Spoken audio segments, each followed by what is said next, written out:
Hello everyone. So today we are back with another video from our history lesson, Rise of Nationalism in Europe. So basically this is the last video lecture from this particular lesson, and today's topic will be nationalism and imperialism. And also we'll go through a timeline that will help us to recall all the things that has happened between all the incidents that has happened from 1789 to 1848 है ना. इसकी पूरी story हमें यहाँ पे clear हो जाने वाली है और लेसन का रिवीजन भी हो जाएगा और ईओएस भी बहुत अच्छे से याद हो जाएंगे. Okay, so let's start our today's class. So let's have a teaser for today. Who is regarded as the father of Italian unification. याद करो, हम लोगों ने इटली का यूनिफिकेशन पढ़ा है हमारी प्रीवियस वीडियोस में. उस इटली के यूनिफिकेशन में हम लोगों ने बहुत सारे इंपॉर्टेंट पर्सनालिटीज़ के बारे में भी पढ़ा है ना. तो अब उन इम्पॉर्टेंट पर्सनालिटीज़ के अंदर से भी सबसे इम्पॉर्टेंट या सबसे जो बोलते हैं, जैसे हमने फादर, जैसे हम बोलते हैं who is the father of India, तो Mahatma Gandhi of course, he is known as father of India. तो सिमिलरली आपको इटालियन यूनिफिकेशन के फादर का नाम लिखना है, okay, in the comment sections. So before going further ahead of the topics, let us make a clear let us get a definition of nationalism and imperialism. तो जब मैंने आपको ये लेसन स्टार्ट किया था तब भी हम नेशनलिज्म के ऊपर पढ़ चुके थे कि नेशनलिज्म का मतलब क्या होता है, देशभक्ति की भावना. ओके, तो जब हम इंपीरियलिज्म पे आ जाते हैं, इंपीरियलिज्म न्यू टर्म है अब हमारे लिए. इंपीरियलिज्म क्या चीज़ है वो हम समझते हैं. See, a policy of extending a country's power and influence through colonisation, use of military force and other means. अब बहुत ईजीली और बेसिकली समझने की कोशिश करना. हमें देशभक्ति की भावना मतलब तो आप अच्छे से समझते हो कि we have a feeling for our country, जय माता दी वगैरह के नारे हम लोग लगाते हैं, तो वो नेशनलिज्म हो जाता है. ओके, पर अब हम क्या करते हैं, जब हम ये बोलने की कोशिश करते हैं, ये समझने की कोशिश करते हैं कि भाई इंडिया हमारी कंट्री है, हम इंडिया से बहुत प्यार करते हैं, हम इंडिया के लिए अपनी जान दे देंगे, so this is nationalism. Okay, पर हम जब यहाँ पे ये समझने लग जाते हैं कि भाई इंडिया एकदम सुप्रीम है, इंडिया क्या कर सकता है, दूसरी आसपास के टेरिटरीज पे टेक ओवर कर सकता है, तो वो टेक ओवर करना क्या हो जाता है, इंपीरियलिज्म. इसका बहुत इजी और बहुत सिंपल सा एग्जांपल याद कर लो. Britishers, they made a colony upon us. ठीक है, ब्रिटिशर्स बहुत पावरफुल थे. हमने यूनिफिकेशन ऑफ ब्रिटेन देखा था अभी, तो हमें ये पता चला कि इंग्लैंड जो था वो सभी चारों एथिकल ग्रुप्स में से सबसे ज़्यादा पावरफुल था. तो अब जब वो ब्रिटेन यूनिफिकेशन तक आ रहा था, तब वो हम उसे नेशनलिज्म से समझ सकते हैं कि भाई वहाँ पे जो लोग थे वो उन्होंने खुद को इंटीग्रेट किया है, वहाँ पे कॉमन आइडेंटिटीज़ वगैरह निकाली गई है, फ्लैग्स बने हैं, नेशनल पोर्ट्रेट्स वगैरह बनी, एल्गोरी वगैरह की बात हमने की थी. ओके, तो वो सब नेशनलिज्म आ जाएगा. पर वही ब्रिटेन जब वो ये समझने लग जाता है कि मैं बहुत ज़्यादा पावरफुल हूँ और मैं आसपास की टेरिटरीज पे कंट्रोल गेन कर सकता हूँ, तो वो क्या हो जाता है, imperialism. Okay, so it is a policy of extending a country's power. Like Britishers had a control over our economy, so that is imperialism. Okay, through colonialism. Okay, हम पे तो कॉलोनिज्म के थ्रू क्या था, यूज़ ऑफ मिलिट्री फोर्स. किसी भी country पे, जैसे आप बहुत अच्छे से नेपोलियन वगैरह के याद करो, नेपोलियन बोनापार्ट वगैरह ने क्या किया था, मिलिट्रिकल अटैक करते थे. हिटलर ने भी मिलिट्रिकल अटैक किया था. ठीक है, उसके थ्रू फिर वो लोग क्या करते थे, कैप्चरिंग कर लेते थे दूसरे एरिया की. तो that is a use of military force and other means. Okay, so the most serious nationalist tension in Europe after 1871 was the area of Balkans. मतलब अभी तक हमने देखा उनकी लगभग यूरोप जो है वो यूनिफाइड हो चुका है. लगभग आपके पास जो स्टोरीज आई है वो 1848, 1852 लगभग ये लास्ट ईयर्स हमने पढ़ा. पर अब 1871 मतलब 1870s के बाद से सबसे इम्पॉर्टेंट या सबसे बोलते हैं ना नेशनलिस्ट टेंशन के लिए, अब यहाँ पे एक और यूरोप के एक मेजर एक और एरिया रह गया था, एक और ऐसी कंट्री रह गई थी जो अभी भी यूनिफाइड होना या नेशन स्टेट बनने में बाकी थी, रिमेनिंग रह रही थी वो. ओके, तो सबसे सीरियस नेशनलिस्ट टेंशन जो थी यूरोप में वो आती है 1871 में, और वो एरिया कौन सा था, बल्कन्स का. तो जोग्राफिकली जब हम बल्कन्स को देखने की समझने की कोशिश करते हैं बेटा, तो आप इसको इमेजिन करो इट इज़ इन दी, ये इस तरह का हम लोगों को यूरोप, एशिया और यूरोप का कॉमन जाता है. How to explain you. Okay, just give me a minute.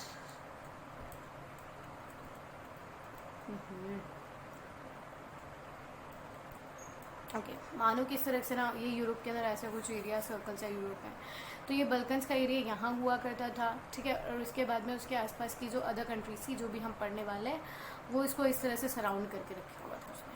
ठीक है, ये सदर्न यूरोप में आती है ये कंट्री. Clear with this? ठीक है, लगभग ये जो एरिया था जो मैं शेड कर रही हूँ येलो कलर से ना, ये बल्कन्स वाला एरिया हुआ करता था। ठीक है, इसके आसपास ये कंट्रीज थी। सो ओके, सो हम बल्कन्स के बारे में और डिटेल में समझने के लिए कोशिश करते हैं, क्योंकि बहुत इंपॉर्टेंटली 5 मार्क का क्वेश्चन हमें यहाँ से भी मिलता है। तो जब हम बल्कन को समझते हैं तो हमें जोग्राफिकल लोकेशन समझ में आया, reason of geographical and ethical variation सबसे इंपॉर्टेंट चीज़ है, और सबसे बहुत इंपॉर्टेंट आप बल्कन की इंपॉर्टेंस भी आपसे पूछी जाती है कि भाई बल्कन्स इतना ज़्यादा इंपॉर्टेंट क्यों था। मतलब अगर हम जोग्राफिकल लैंडस्केप की बात करें बेटा, तो यूरोप के ना जब आप नोटिस करोगे तो जो मेजर कंट्रीज़ होती है ना, ठीक है, वो काफ़ी ज़्यादा मतलब लाइक एरिया वाइज काफ़ी छोटी सी होती है। ठीक है, और एथिकल वेरिएशंस तो सब में हमने देखा कि कंट्रीज़ के अंदर बहुत ज़्यादा, तो सेम चीज़ लाइक अभी यहाँ पे जब हम बात करते हैं तो बल्कन्स के पास अपनी खुद की ही एक जोग्राफिकल सिग्निफिकेंस थी। ओके, मतलब उसका जो जोग्राफिकल लोकेशन जो था वो उसको खुद को अपने जोग्राफिकल, जैसे अगर हम बात करते हैं कि इंडिया की लोकेशन जो है वो बहुत अच्छी मानी जाती है, क्यों?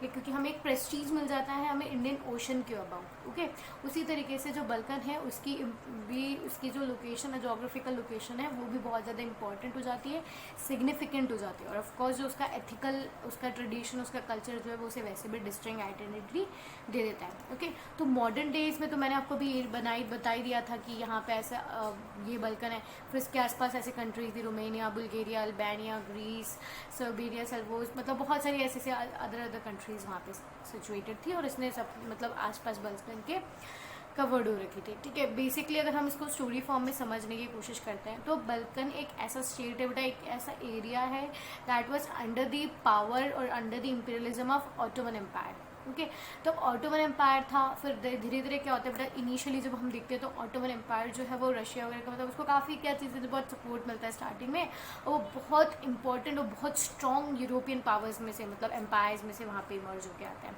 ओके, फिर उसमें ऑटोमन एम्पायर के भी यहाँ पे आपने देख लिया कि भाई कैसे कंट्रोल था। तो ये इनिशियल कंट्रोल था ऑटोमन एम्पायर का बल्कन्स के ऊपर।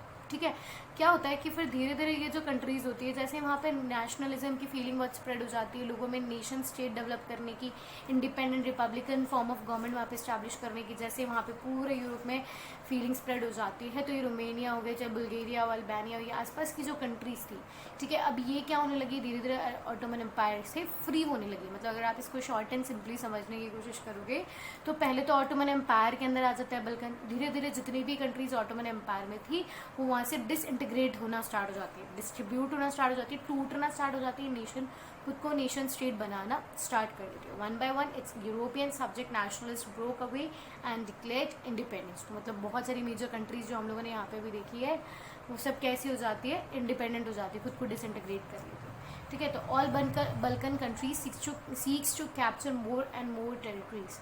ठीक है, अब ये लोग सब कोशिश करते हैं। बहुत बेसिक सी चीज़ है ना बेटा, नॉर्मल सी आप चीज़ देखो कि फादर है, ठीक है, और मतलब फादर जो उन्होंने पूरा अभी घर पे कंट्रोल वगैरह करके रखा है, इसको समझने की कोशिश करना, और उनके 5 बेटे हैं। ठीक है, तो जब फादर मतलब बूढ़े होने लग जाते हैं, वीक होने लग जाते हैं, तो बेटे क्या करते हैं, आपस में लड़ाई करने लगते हैं, प्रॉपर्टी में डिस्ट्रीब्यूशन की बात कर लेते हैं, और वो सब क्या कोशिश करते हैं कि उन्हें ज़्यादा से ज़्यादा टेरिटोरियल एरिया, मतलब ज़्यादा से ज़्यादा प्रॉपर्टी अपने हिस्से में मिल जाए, यही उनकी कोशिश होती है।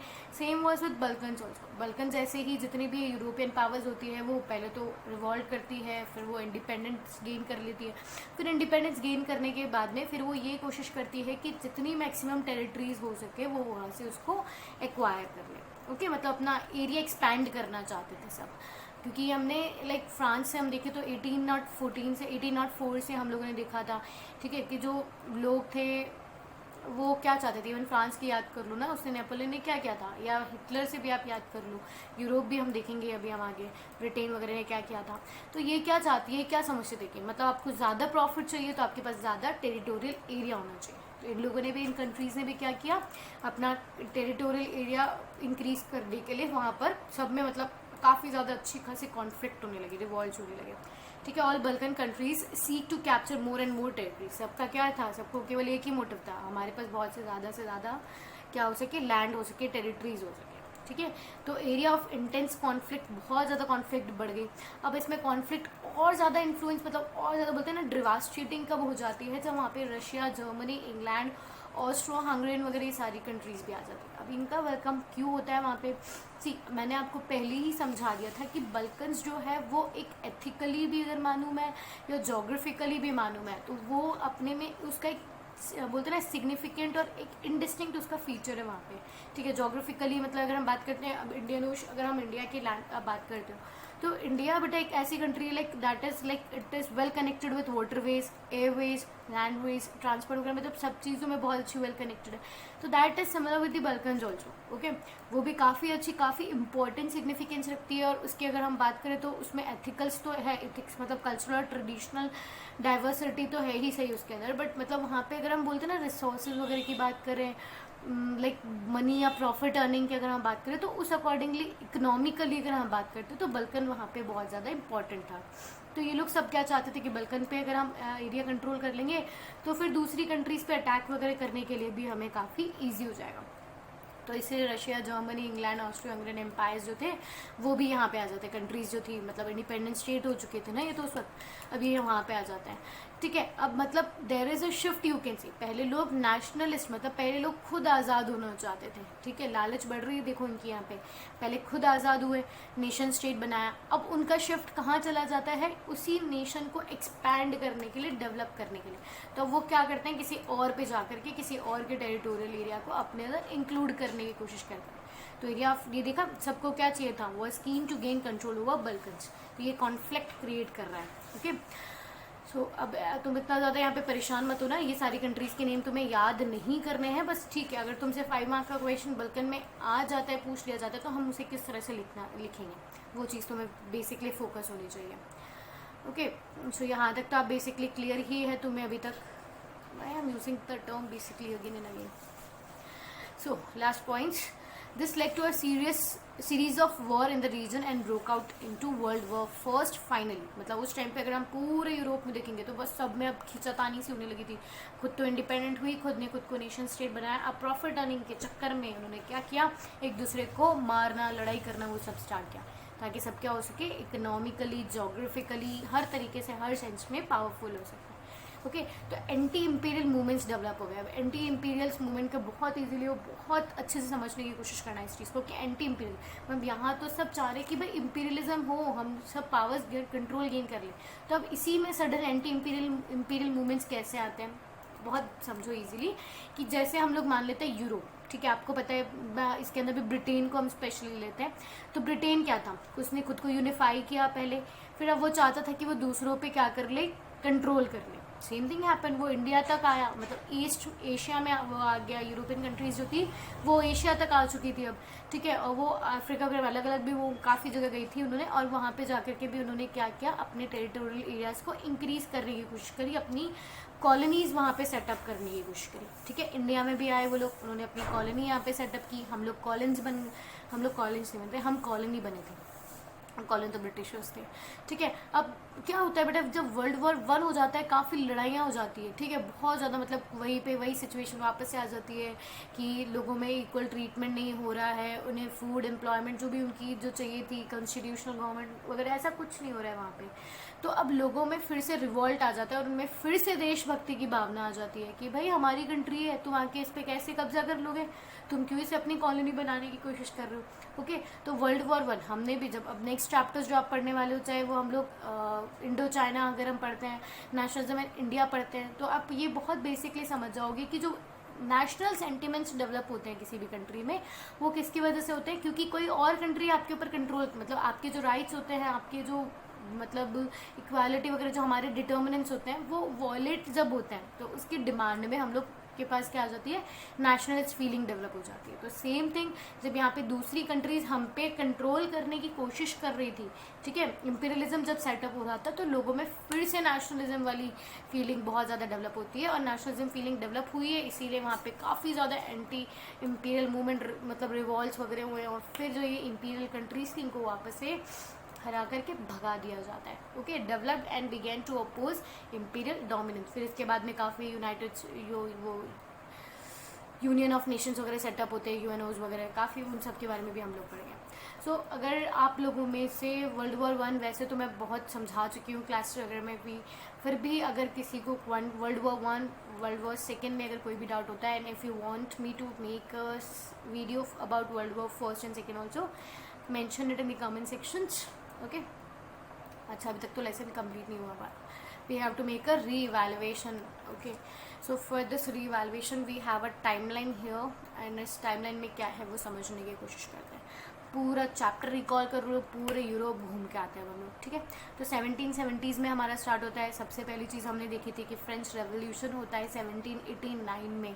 वहाँ पे किस तरीके से एक मोनार्कल फॉर्म ऑफ गवर्नमेंट को हम पहले रिपब्लिकन में बनाते हैं, फिर रिपब्लिकन वापस से डिक्टेटोरियल में कन्वर्ट होती है. वो अच्छी डिक्टेटोरियल थी, पर वहाँ पे भी कैसे डिक्टेटोरियल फॉर्म ऑफ गवर्नमेंट में भी कैसे कॉन्फ्लिक्ट्स क्रिएट होते हैं. फिर वहाँ पे एब्सोल्यूट मोनार्क्स आते हैं, फिर उसको कॉन्स्टिट्यूशन मोनार्क में सेटअप किया जाता है, फिर से एब्सोल्यूट मोनार्कीज आते हैं, और फिर वापस से काफ़ी लड़ाइयाँ वगैरह होती है, और फाइनली वहाँ पे जो कंट्री होती है वो फाइनली मतलब रिपब्लिक वगैरह बन जाती है लास्ट में अल्टीमेटली जा कर के. काफ़ी हम लोगों ने देखा कि किस तरह से हंगर, हार्डशिप, रिवॉल्ट्स वगैरह थे. न्यू जो मिडिल क्लास पीपल थे वो यहाँ पे इमर्ज होकर के आ रहे हैं. एक सीक्वेंस है, बस उसको समझते जाना. 1789 में फ्रेंच रेवोल्यूशन हुआ, याद है. 1804 में नेपोलियन कोड आया, सिविल कोड आया. यही इंपॉर्टेंट क्वेश्चंस बनते हैं, ध्यान रखना, इसीलिए मैं इसको रिवाइज करवा रही हूँ. नेक्स्ट वी हैव इज 1850 के अंदर Congress of Vienna, Napoleon versus प्रेब, याद है पूरी स्टोरी. ठीक है. अच्छा, किसने होस्ट की थी कांग्रेस ऑफ वियना? ड्यूक मेटरनिच ने, है ना. और उसने गरीबाल्दी को बोला था कि तुम क्या हो, हमारे सोशल डिसऑर्डर का सबसे बड़ा दुश्मन, डेंजर हो. उसने एक और चीज़ बोली थी कि जब फ्रांस स्नीज करता है तो पूरे यूरोप को जुकाम हो जाता है, कोल्ड हो जाता है, राइट. ये बेसिक सारी चीज़ें याद रखना. 1830 में हमारे पास फिर रेवोल्यूशन आ जाते हैं, रेवोल्यूशनरीज आ जाते हैं, जो 1834 के अंदर फिर जलवेरियन बनता है.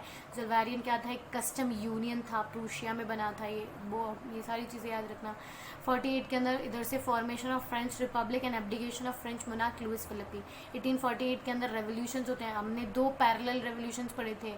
एक था किसका? मिडिल क्लास पीपल का, फ्रैंकफर्ट पार्लियामेंट के अंदर, और एक था पुअर पीपल का. याद है ना सारी चीज़ें? ठीक है. तो फॉर्मेशन हो जाता है यहाँ पे. फिर वो लोग जाते हैं कॉन्स्टिट्यूशनल मोनार्क वगैरह बनाने के लिए. तो वहाँ पे जो फ्रैंकफर्ट पार्लियामेंट होता है सेंट पॉल चर्च में, वो ख़त्म हो जाता है, वहाँ नहीं चल पाती उन लोगों की. जो राजा था ड्यूक मेटरनिच नहीं था, विलियम करके था ना, फेडरिक विलियम. फिर वो मना कर देता है कि नहीं नहीं नहीं, ऐसा तो हो ही नहीं सकता कि तुम मेरी पावर्स मुझसे छीन लो. ओके. तो फिर उसके लिए मना कर देता है. फिर वहाँ पर जो और भी रिवॉल्ट वगैरह होते हैं कंटिन्यूसली, फिर लड़ाइयाँ वगैरह चलती है, और फिर फाइनली क्या होता है, वर्सलीज के पैलेस में, हॉल्स ऑफ मिरर्स में, हाँ ओके. फिर वहाँ पे विक्टोर एम्यूल को वहाँ का राजा बना दिया जाता है. फिर यूनिफिकेशन वगैरह हम सब पढ़ रहे थे. विक्टोर एम्यूल सेकेंड हो गए. पेडोम was the proclaim the king of united Italy. मैंने आपको बताया था, अभी आज का होमवर्क भी दिया था कि जब हम इटालियन यूनिफिकेशन पढ़ रहे थे तो हम लोगों ने बहुत सारे लोगों के बारे में, गरीबाल्दी हुए, कैवोर हुए, ऑटोवन बिस्मार्क, इसमें नहीं थे क्या? अच्छा, विक्टोर एम्यूल सेकेंड, काफ़ी लोगों के बारे में हमने पढ़ा है ना. उसमें से फादर ऑफ इटालियन यूनिफिकेशन किसे कहा जाता है वो तुम्हें बताना है. सो 1861 में हमने देखा विक्टोर एम्यूल आ गए हैं वहाँ पे. ठीक है. सरदेनिया से उन्होंने, ये पेडिमोंट आ जाए या सरदेनिया आ जाए, कंफ्यूज होने की ज़रूरत नहीं है. फिर 1871 के अंदर हमारे पास असेंबली है, वर्सलीज में वहाँ राजा बना दिया जाता है. ठीक है. 1814 में beginning of first world war शुरू हो जाता है. Okay. Here is a mistake. अगर किसी ने नोटिस कर लिया हो तो पता चल गया होगा, नहीं तो मैं बता देती हूँ. 1914 के अंदर beginning of first world war तो हो गई थी, पर नेक्स्ट क्या लिखा हुआ है 1918 में? End of second world war, नहीं, end of first world war हुआ था. 1914 से लेकर के 1918 4 साल जो हमारी केवल फर्स्ट वर्ल्ड वॉर चल रही थी. अभी तक हमने भी स्टोरी यहीं पे ख़त्म किया ना, वर्ल्ड वॉर 1 पे आके ख़त्म कर दिया यूरोप में. Okay. So this was all for this chapter. मेरे हिसाब से तो काफ़ी इजी था, और ऑफ कोर्स इम्पॉर्टेंट तो है ही. NTSC हो चाहे हम लोग बोर्ड्स के लिए बात करते हैं, बहुत इंपॉर्टेंट लेसन है ये. इवन आप जब आगे फर्दर क्लासेस में जा कर के अगर हिस्ट्री वगैरह ऑप्ट करते हो ना, वो भी कॉम्पिटिटिव पेपर देते हो, तो वर्ल्ड हिस्ट्री के अंदर ये बहुत इंपॉर्टेंट होता है. So that's it. Thank you.